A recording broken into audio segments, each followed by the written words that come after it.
آج بھی بعض لوگوں کا خیال یہ ہے کہ رسول اللہ صلی اللہ علیہ وسلم کی ایک بیٹی سیدہ فاطمہ الزہرا ہے بس، اور کوئی بیٹی نہیں ہے، تمام بیٹیوں کے انکاری ہیں۔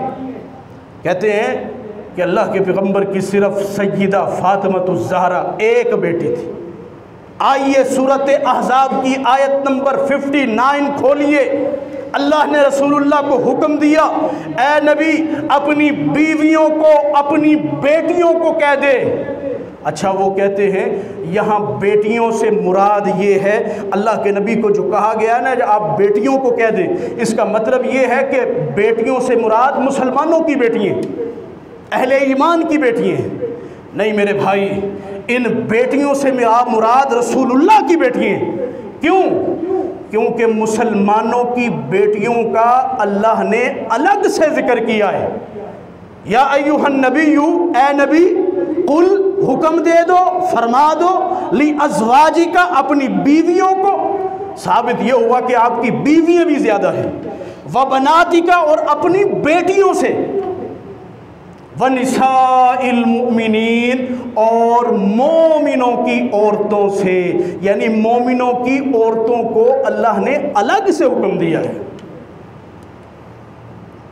تو حدیث میں، سیرت کی کتابوں میں، حدیث کی کتابوں میں نبی علیہ السلام کی 4 بیٹیوں کا ذکر ہے، اور یہ قرآنی نص و بناتک سے ثابت ہے کہ آپ اپنی بیٹیوں سے کہیں۔ اگر رسول اللہ کی ایک بیٹی سیدہ فاطمہ الزہرا ہوتی، اللہ کی طرف سے اعلان ہوتا، یا ایھا النبی قل لازواجک وبنتک، اور اپنی بیٹی سے کہہ دے، وبناتک جمع، اپنی بیٹیوں کو کہو، فاطمہ کو کہو، رقیہ کو کہو، ام کلثوم کو کہو، زینب کو کہو، اپنی بیویوں کو کہو، ونساء المومنین، قیامت کی دیواروں تک آنے والی ہر مسلمان ماں بہن بیٹی تک اللہ کا یہ پیغام پہنچا دے، یدنین علیہن من جلابیبہن، اپنے چہروں پر، اپنے سروں پر، اپنے جسموں پر چادریں اور نقاب اور حجاب اوڑھ لیا کریں۔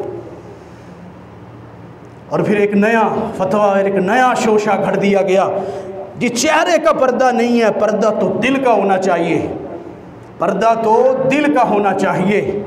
دیکھیے میرے بھائیوں، اس امت کی سب سے عظیم عورتیں سیدہ فاطمہ الزہرا، سیدہ خدیجہ الکبریٰ، ازواج مطہرات نے امت کے سب سے عظیم مردوں حضرات صحابہ کرام ابو بکر، عمر، عثمان، علی، طلحہ، زبیر، سعد، سعید سے نبی علیہ السلام کی صحابیات نے آپ کے صحابہ سے پردہ کیا، یعنی دنیا کی سب سے عظیم اور جنتی عورتوں نے دنیا کے سب سے باحیا اور جنتی مردوں صحابہ سے پردہ کیا تھا۔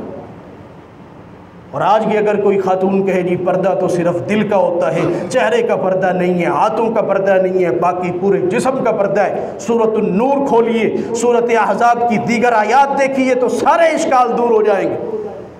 واقعہ افک، جب حضرت عائشہ رضی اللہ تعالیٰ عنہ پر تہمت کا الزام لگا تو آپ فرماتی ہیں جس صحابی کے ساتھ آپ واپس پلٹ آئی تھی، جس صحابی پر اور حضرت عائشہ رضی اللہ تعالیٰ عنہ پر منافقین نے الزام لگایا، سیدہ عائشہ فرماتی ہیں وہ صفوان رضی اللہ تعالیٰ عنہ نے مجھے پردے سے پہلے دیکھا ہوا تھا، اس وجہ سے تو مجھے پہچان گئے کہ رسول اللہ کی بیوی یہاں کیا کر رہی ہے، آپ کا قافلہ تو تشریف لے گیا۔ انہوں نے وضاحت کی کہ انہوں نے مجھے پردے سے پہلے دیکھا ہوا تھا، تو یہاں سے ثابت یہ ہوتا ہے کہ پردہ ہے ہی چہرے کا۔ صحیح بخاری کی دوسری حدیث ہے، سیدہ عائشہ رضی اللہ تعالی عنہ فرماتی ہیں ہم اللہ کے پیغمبر کے ساتھ حالت احرام میں ہوتی اور ہم اپنے چہروں سے نقاب حجاب ہٹا کے رکھتی، لیکن جیسے ہی مرد ہمارے قریب آتے، غیر محرم ہمارے قریب آتے، تو ہم حالت احرام کی حالت میں بھی اپنے چہروں پر نقاب اور حجاب اور چادر کر لیا کرتے۔ اب اس سے بڑے بڑے دلائل اور کیا ہو سکتے ہیں؟ حضرت عمر کی یہ رائے تھی، حضرت عمر کی یہ غیرت تھی، حضرت عمر کا یہ فیصلہ تھا۔ اللہ رب العالمین نے قرآن مجید میں مسلمان عورتوں کے لیے یہ قانون، یہ ضابطہ، یہ آئین نازل فرما دیا، یا ایہا النبی قل لازواجک وبناتک ونساء المؤمنین یدنین علیہن من جلابیبہن۔